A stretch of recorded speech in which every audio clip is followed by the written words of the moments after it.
பகல் ஃபுல்லாக அந்த வேலை இந்த வேலை எல்லாம் பார்த்துட்டு கடைசியில் சுண்டல் பட்டாணியில் ஊறப்பட மறந்துட்டிங்களா? நைட்டு டின்னருக்கு என்ன செய்யுதுன்னு தெரியாமல் இருக்கீங்களா?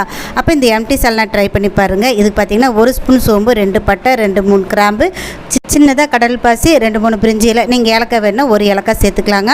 2 பெரிய வெங்காயம், 2 தக்காளி கட் பண்ணி எடுத்து வச்சுக்கலாங்க. அதுக்கப்புறம் ஒரு பச்சை மிளகாய் சேர்த்துக்கலாங்க. எங்கள் வீட்டில் பச்சை மிளகாய் சேர்த்தா சாப்பிட மாட்டாங்க, அதனால நான் அதில் சேர்க்கல. ஒரு கடாயை வச்சுட்டு எண்ணெய் ஊற்றிட்டு எடுத்து வச்சுருக்கிற இன்க்ரீடியன்ட்ஸ் எல்லாத்தையும் அதில் சேர்த்துக்கலாங்க. நல்லா வதக்கிட்டு பார்த்திங்கன்னா வெங்காயம் போட்டுக்கலாம், இஞ்சி பூண்டு 1 டேபிள் ஸ்பூன் போட்டுக்கலாங்க. வீடியோ கட் ஆகிடுச்சு, அதனால் நீங்கள் சேர்த்துக்கோங்க. வெங்காயம் நல்லா வதங்கினதுக்கப்புறம் தக்காளி சேர்த்து வதக்கிட்டு 2 ஸ்பூன் சிக்கன் மசாலா, கொஞ்சோண்டு மஞ்சள் போட்டு 1 ஸ்பூன் மிளகாத்தூள் சேர்த்துக்கலாங்க. எல்லாம் நல்லா வதக்கி விட்டுட்டு உப்பு போட்டு நல்லா தேவையான அளவு தண்ணி ஊற்றி கொதிக்க விட்டுருங்க. இந்த பக்கம் எங்களுக்கு சப்பாத்தி ரெடி ஆயிடுச்சு. 2 கொத்தமல்லி தழை கிள்ளி போட்டு இறக்கணும்னா சூப்பரான எம்டி சால்னா ரெடி ஆயிருங்க.